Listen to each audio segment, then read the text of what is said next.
ನಿಮ್ಮ ಮನೆಗೆ ಲಕ್ಷ್ಮಿ ಬೇಕು. ವರಮಹಾಲಕ್ಷ್ಮಿ ಹಬ್ಬ 21ಕ್ಕೆ.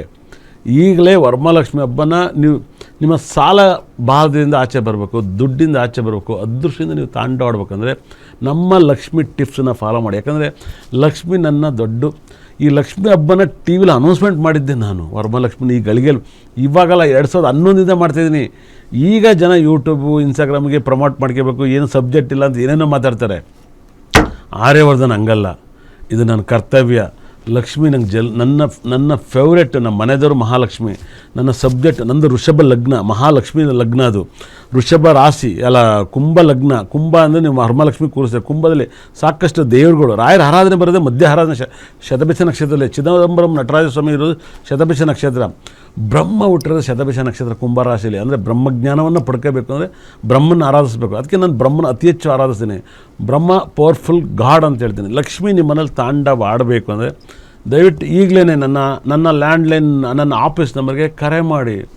ಕನ್ಫರ್ಮಾಗಿ ನಿಮ್ಮ ಪ್ರಾಬ್ಲಮ್ ಕ್ಲಿಯರ್ ಮಾಡಿಕೊಡ್ತೀನಿ. 100% ನಿಮ್ಮ ಪ್ರಾಬ್ಲಮ್ಗೆ ನಾನು ಸೊಲ್ಯೂಷನ್ ಕೊಡ್ತೀನಿ. ಜ್ಯೋತಿಷ್ಯದಲ್ಲೇ ಚಾಲೆಂಜ್ ಮಾಡ್ತೀನಿ. ಜ್ಯೋತಿಷ್ಯವನ್ನು ನನ್ನ ಅಸ್ಟ್ರಾಲಜಿನ ನಾನು ಯಾವಾಗಲೂ ಹೇಳ್ತೀನಿ. 12 ರಾಶಿ 27 ನಕ್ಷತ್ರ 31 ಡೇಟ್ ಯಾರಪ್ಪನ ಮನೆ ಸೊತ್ತಲ್ಲ ಅಂತ ಹೇಳ್ತೀನಿ. 100% ನಾವು ಬದುಕಕ್ಕೆ ಬಂದಿದ್ದೀವಿ, ಜೀವ್ಸಕ್ಕೆ ಬಂದಿದ್ದೀವಿ. ಒಂದೊಂದು ಗ್ರಹ ನೀವು ಹೆಂಗೆ ಲಾಜಿಕ್ ಮಾಡುತ್ತೆ, ಒಂದೊಂದು ನಕ್ಷತ್ರಕ್ಕೆ ಒಂದೊಂದು ಲಗ್ನಕ್ಕೂ ನೀವು ಕೆಲಸ ಮಾಡಿದ್ರೆ ರಿಚ್ ಆಗೋ ಥರ ಹೇಳ್ಕೊಡ್ತೀನಿ. ನೋಡಿ, ಸಾಕಷ್ಟು ಜನ ಕರ್ನಾಟಕದಲ್ಲಿ ಮೂಲೆಯಲ್ಲೂ ಜ್ಯೋತಿಷ್ಯ ಹೇಳಿದ್ದೀನಿ ನಾನು. ನನ್ನ ಲೈಫಲ್ಲಿ ನಂಗೆ ಬರೀ ಹಳೆ ಕ್ಲೈಂಟ್ಗಳು ನೋಡಿದ್ರೆ ಸಾಕಾಯ್ತು, ಹೊಸ ಕ್ಲೈಂಟ್ ಬೇಕಾಗಿಲ್ಲ. 1000 ಜನ 1000 ಅನ್ನಲಿ ನಮ್ಮ ಆಫೀಸಲ್ಲಿ ವೆಯ್ಟಿಂಗೆಲ್ಲ ಇರುತ್ತೆ. 100% ನನ್ನ ಹತ್ರ ಮಿನಿಮಮ್ ಅಂದರೆ ಒಂದು ಜಾತಕ ಕೇಳಕ್ಕೆ 4 ಅವರ್ ವೆಯ್ಟಿಂಗ್ ಇರಬೇಕು. ಆಮೇಲೆ ಅವ್ರಿಗೆ ಹೇಳೋದು ಬೇರೆ. 100% ನನ್ನ ಫಾಲೋವರ್ಸ್ ಅಷ್ಟಿದ್ದಾರೆ, ನನಗೆ ಅಷ್ಟು ಕ್ರೌಡ್ ಇದ್ದಾರೆ, ನನಗೆ ಅಷ್ಟು ಫಾಲೋವರ್ಸ್ ಇದ್ದಾರೆ, ಅಷ್ಟು ನಂಬ್ತಾರೆ. ಆಮೇಲೆ ಈ ವರ್ಷ ಕರ್ನಾಟಕದಲ್ಲಿ CM ಆಗಿರೋದು ಹಿಡಿದು, ವರ್ಲ್ಡ್ ಕಪ್ IPL ಗೆದ್ದಿರೋದ್ರಿಂದ ಹಿಡಿದು, ತಮಿಳ್ನಾಡು CMಯಿಂದ ಹಿಡಿದು, ಮತ್ತು ಎಲ್ಲ ಗುರು ಹುಚ್ಚಿನಾದರೆ ಎಲ್ಲ ಒಂದು ಮಠಾಧೀಶ್ವರದ್ದು ಒಂದು ನೆಗೆಟಿವ್ ಬರೋದಾಗಿರ್ಬೋದು, ಮಳೆ ಬಂದು ಹಾವು ಕಚ್ಚಿತ್ತು ಅಂತ ಹೇಳಿದ್ದು, ನೀರು ಬಂದು ಬಿಲ್ಡಿಂಗೆಲ್ಲ ಕೊಚ್ಚೋಗುತ್ತದಿದ್ದು, ಎಲ್ಲ ಮ್ಯಾಚು ಎಲ್ಲ ಮಾತು ನಿಜ ಆಗಿದೆ. ಎಲ್ಲ ಸೋಲ್ಡ್ ಔಟು. ಪ್ರಪಂಚದಲ್ಲಿ ಎಲ್ಲವೂ ನ್ಯೂಸಲ್ಲಿ ಆಮೇಲೆ ಬರ್ಬೋದು. ಅಣ್ಣ ಆರ್ಯವರ್ಧನ್ ಹೇಳಿದ ಮೇಲೆ ಆಮೇಲೆ ಎಲ್ಲವೂ ಬರ್ತಾ ಇಟ್ಕೊಳ್ಳಿ. ನಾವು ಹೇಳಿದ ಮೇಲೆ ಆಮೇಲೆ ಜಿಂಗ ಲಕ ಲಕ ಲಕ ನೋಡ್ರ ಅನ್ನೋ ಥರ ಇರುತ್ತೆ. 100% ಸಬ್ಜೆಕ್ಟ್ ಅಂದರೆ ಆರ್ಯವರ್ಧನ್ ಅಂದರೆ ಸಬ್ಜೆಕ್ಟ್. ಅಷ್ಟಲ್ಲ ಜನ ನುಣ್ಣು ಒಳ್ಳೆ ಬೆಣ್ಣೆನ ತುಪ್ಪನ ಕಡ್ದಂಗೆ ಹೇಳ್ತೀನಿ. 100% ನಾನು ಹೇಳೋದು ನಿಮ್ಗೆ ಅರ್ಥ ಆಗದಲ್ಲೇ ಇರ್ಬೋದು. ಯಾಕಂದ್ರೆ ನಾನು ಡೈರೆಕ್ಟ್ ಸಬ್ಜೆಕ್ಟಿಗೆ ಅಚ್ಚ ಕನ್ನಡದಲ್ಲಿ ಬಂದುಬಿಡ್ತೀನಿ. ಇದಕ್ಕೊಂದು ಹೇಳಿ ಅದಕ್ಕೊಂದು ಹೇಳಿ ಈ ಗ್ರಂಥ ಹೇಳಿ ಆ ಗ್ರಂಥ ಹೇಳಿ ಹೇಳೋ ಹೊತ್ತಿಗೆ ಅಯ್ಯೋ ಅಮ್ಮನವ್ರ ಪಟ್ಟಕ್ಕೆ ಬರೋದಕ್ಕೆ 500 ಚಟ್ಟಕ್ಕೆ ಹೋಯ್ದ್ರಂತೆ. ಹಂಗೆ ಆಗುತ್ತೆ.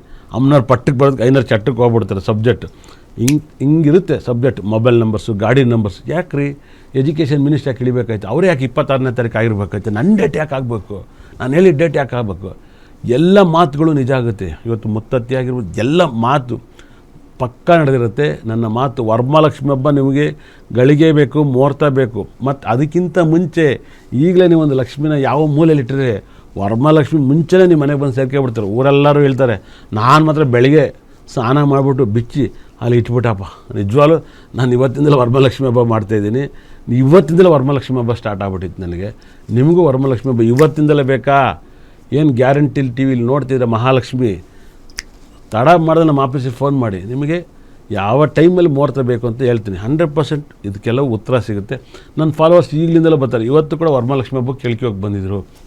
ಅಲ್ಲೇ ಒಂದು ವಾರದಿಂದ ಬಂದು ಯಾವ ಸೀರೆ ತಗೋಬೇಕು, ಯಾವ ಬಣ್ಣದ ಸೀರೆ ತಗೋಬೇಕು ಎಲ್ಲ ಕೇಳ್ತಾರೆ. ಸೀರೆ ಕೇಳ್ತಾ ಇದ್ದಾರೆ, ಯಾವ ಸ್ಟೋನ್ ಇಡಬೇಕು, ಯಾವ ಹೂವು ಇಡಬೇಕು ಎಲ್ಲವೂ ಕೇಳ್ತಾರೆ. ಮುಹೂರ್ತ ಕೇಳ್ತಾಯಿದ್ದಾರೆ. ಎಲ್ಲವೂ ಕೊಡ್ತಾಯಿದ್ದೀವಿ 100%. ನೀವು ತಡ ಮಾಡ್ದಲ್ಲೇ ಫೋನ್ ಮಾಡಿ, ಫೋನಲ್ಲಿ ಸಿಗುತ್ತೆ 100%. ಇಲ್ಲಿ ನಿಮ್ಮ ಜಾತಕ ಹೇಳ್ತೀವಿ 100%. ವರಮಹಾಲಕ್ಷ್ಮಿ ಹಬ್ಬದ ಏನೇ ಮಾಹಿತಿ ಬೇಕು ಅಂದರೆ ನಮ್ಮ ಆಫೀಸಿಗೆ ಫೋನ್ ಮಾಡಬೇಕು. ನಾನು ಯಾವ ಯೂಟ್ಯೂಬಲ್ಲೂ ಹಾಕೋಕ್ಕಲ್ಲ, ಯಾವ ಇನ್ಸ್ಟಾಗ್ರಾಮಲ್ಲೂ ಹಾಕೋಕ್ಕಲ್ಲ. ಅದೊಂದು ಪರ್ಸ್ನಲ್ ಆಗಿರುತ್ತೆ. ಯಾಕಂದರೆ ಪ್ರತಿ ವರ್ಷ ಹೋದ ವರ್ಷ ನಂಗೆ ಸರಿ ಬಂದಿಲ್ಲ ವರಮಹಾಲಕ್ಷ್ಮಿ ಹಬ್ಬ. ಅದಕ್ಕೆ ನಾನು ಏನೂ ಮಾಡೋಕ್ಕೆ ಹೋಗಲ್ಲ. ಈ ವರ್ಷ ನಾನು ನೆನೆಸ್ಕೊಂಡಂಗೆ ಬಂದಿತ್ತು ವರಮಹಾಲಕ್ಷ್ಮಿ ಹಬ್ಬ. ನಂಗೆ ಸಖತ್ ಖುಷಿ ಇದೆ. ನನಗೆ ಈ ಸರಿ ಯಾರು ಹಬ್ಬ ಮಾಡ್ತಿರಲ್ಲ ಗೊತ್ತಿಲ್ಲ, ನಾನಂತೂ ಸಖತ್ ಬಹಳ ವಿಜೃಂಭಣೆಯಿಂದ ತುಂಬ ಚೆನ್ನಾಗಿ ಮಾಡ್ತೀನಿ. ನಂಗೆ ತುಂಬ ಇಷ್ಟ. ನನಗೆ ನಾನು ನನ್ನ ಮಗಳು ದೀಪ ಹಚ್ಚೋದು, ಪೂಜೆ ಮಾಡೋದು, ಆ ಲವ್ವೇ ಬೇರೆ, ಆ ಪ್ರೀತಿನೇ ಬೇರೆ. ಅಂದರೆ ಎಲ್ಲ ತಂದೆ ತಾಯಿದ್ರು ಅವ್ರ ಮಕ್ಕಳ ಮೇಲೆ ಪ್ರೀತಿ ಇರುತ್ತೆ. ನನಗೆ ನನ್ನ ಮಗಳ ಹೆಸರು ಹೇಳ್ತೀನಿ, ಅವರಿಗೆ ಅವ್ರು 4-5 ಜನಗಳ ಜೊತೆ ಹೇಳ್ತಾರೆ. ನಾನು ಇವತ್ತು ಮಾಧ್ಯಮದಲ್ಲಿ ಎಲ್ಲರಿಗೂ ಗೊತ್ತಾಗುತ್ತೆ. ಎಲ್ಲರ ಮಕ್ಕಳು ಎಲ್ಲರಿಗೂ ಇಷ್ಟ. ನನಗೆ ನನ್ನ ಮಕ್ಕಳು ಇಷ್ಟ. ಅದು ನನ್ನ ಕ್ಲೈಂಟ್ಸ್ ನನಗೆ ಇನ್ನೂ ತುಂಬ ಇಷ್ಟ. ನನ್ನ ಕ್ಲೈಂಟ್ಸ್ ಎಷ್ಟು ಚೆನ್ನಾಗಿರ್ತಾರೆ ಅಷ್ಟು ನಾನು ಚೆನ್ನಾಗಿರ್ತೀನಿ.